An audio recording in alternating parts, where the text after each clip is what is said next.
ஆண்டவராகிய இயேசு கிறிஸ்துவின் நாமத்தினாலே உங்கள் யாவருக்கும் 1627வது காலை மன்னா செய்தியின் மூலமாக உங்களை சந்திப்பதில் மிக்க மகிழ்ச்சி அடைகிறேன். தேவனாகிய கர்த்தர் இந்த இரவு முழுதும் பாதுகாத்து அற்புதமாக 9வது மாதம் 13ஆம் தேதி வெள்ளிக்கிழமை உபவாச நாள் என்று நம்மை அழைத்து கொண்டு வந்திருக்கிறார். தேவன் நல்லவராய் இருக்கிறார். இந்த நாளிலும் நாம் யாருக்காக எதற்காக ஜெபிக்க வேண்டும் என்று சொன்னால், நம்முடைய காலை மன்னா நேயர்களுக்காக நாம் ஜெபிக்க வேண்டும். ஒவ்வொரு நாளும் அநேகர் இந்த காலை மன்னாவை பார்த்து பயன்பெற்று வருகின்றனர். அவருடைய விருப்பத்தையும் தேவைகளையும் கர்த்தர் சந்திக்கும்படியாக, அவர்களுக்கு காணப்படுகிற எல்லா நெருக்கடிகள், பிரச்சனைகள், போராட்டங்கள் விலகும்படியாக, ஆண்டவர் நல்ல சுகத்தையும் பலத்தையும் கொடுக்கும்படியாக, தேவைகளை சந்திக்கும்படியாக நாம் ஜெபிப்போம். தேவன் காலை மன்னா நேயர்களுடைய வாழ்க்கையிலே பெரிய காரியங்களை செய்வாராக. இந்த காலை மன்னா ஆதாரத்துக்காக எடுத்துக்கொண்ட வேத வசனம் லூக்கா எழுதின சுவிசேஷம் 12ஆம் அதிகாரம் 24ஆம் வசனம். காகங்களை கவனித்து பாருங்கள், அவைகள் விதைக்கிறதும் இல்லை, அறுக்கிறதும் இல்லை, அவைகளுக்கு பண்டகசாலையும் இல்லை, களஞ்சியம் இல்லை, இல்லாவிட்டாலும் அவைகளையும் தேவன் பிழைப்பூட்டுகிறார். பறவைகளை பார்க்கிலும் நீங்கள் எவ்வளவோ விசேஷித்தவர்களாய் இருக்கிறீர்கள். இல்லாவிட்டாலும் தேவன் அவைகளை பிழைப்பூட்டுகிறார். இல்லாவிட்டாலும் தேவன் அவைகளை பிழைப்பூட்டுகிறார். எனக்கு பிரியமான கர்த்தருடைய பிள்ளைகளே, அன்பார்ந்த தேவ ஊழியர்களே, அருமையான நண்பர்களே, நம்முடைய தேவன் எப்பேற்பட்டவர் தெரியுமா? பிழைப்பூட்டுகிற தேவன். உங்க வாழ்க்கையில அநேக கஷ்டங்கள் இருக்கலாம், பாடுகள் இருக்கலாம்.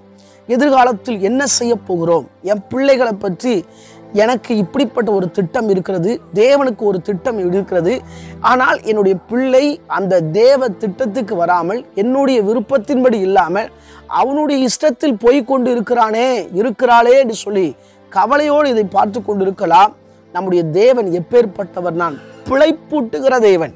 காகங்கள் உடைய வாழ்க்கையில அடுத்த வேளை சாப்பாடு இருக்குமா இல்லையா சொல்லி கவலைப்படாது. அது மாத்திரமல்ல, களஞ்சியத்துல விதை இருக்குமா இருக்காதா, நமக்கு உணவு சேர்த்து வைக்கணுமா வேண்டாமா, அதெல்லாம் கவலைப்படாது. அது பாட்டில் காகங்கள் அலைகிறது.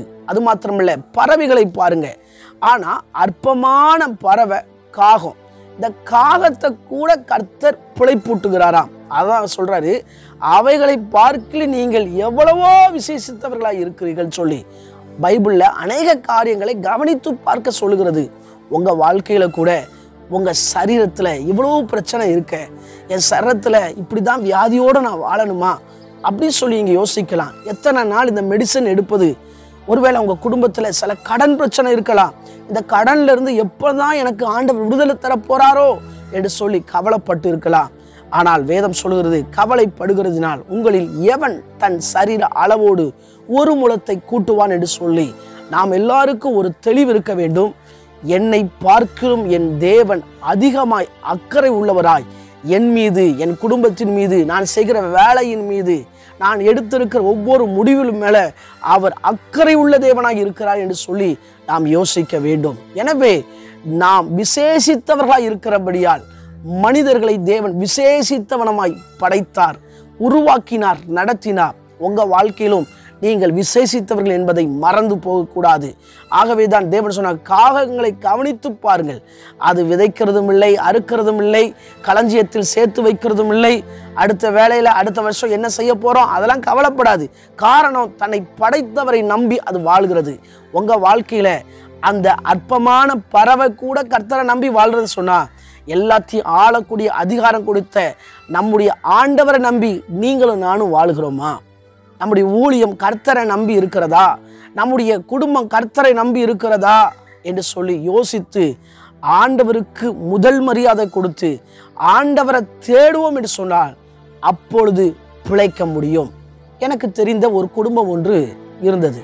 அந்த குடும்பத்தில் பார்த்தீங்கன்னா ரொம்ப கடன் பிரச்சனை, என்ன செய்வதுன்னு தெரியாது. அவங்க சொத்தை வித்தாலும் அடைக்க முடியாத சூழ்நிலை. இதே போல ஒவ்வொரு உபவாச நாளென்றும் வெள்ளிக்கிழமையும் கர்த்தரை தேடி வருவாங்க. எல்லா கூட்டங்களிலும் பங்கெடுப்பார்கள். அவங்க வாழ்க்கையில அவ்வளோ பிரச்சனையில மூழ்கிற ஸ்டேஜ் வந்தாச்சு, வழியே இல்லை. இந்த சூழ்நிலையில கர்த்தரை அவர்கள் தேட தேட பிரச்சனை எவ்வளவு அதிகமாகுதோ அதைவிட கர்த்தரை தேட தேட தேட காலம் ஒன்று வந்தது. எல்லா பிரச்சனையும் கர்த்தர் மாற்றி அந்த குடும்பத்தை இன்னைக்கு ஆசீர்வாதமாக வச்சிருக்கிறார். இந்த வெள்ளிக்கிழமை உபவாச ஜபத்தை ஒரு நாளும் மறந்துடாதீங்க. நீங்கள் அங்கே வைக்கிற சபைக்கு சென்று உங்கள் பிரச்சனைகளை ஆண்டுடைய சமூகத்தில் வைங்க. ஆண்டுடைய சமூகத்தில் வைத்து ஜெபித்து பாருங்க. ஆண்டவர் அற்புதம் செய்வார். தேவையை காட்டிலும், மனுஷனை பார்க்கிலும், எல்லாவற்றையும் பார்க்கிலும் எதிர்காலத்தை விட நம்முடைய ஆண்டவர் பெரியவராய் இருக்கிறார். அவர் பிழைப்பூட்டுகிற தேவனாய் இருக்கிறார். கண்களை மூடி ஜெபிப்போமா?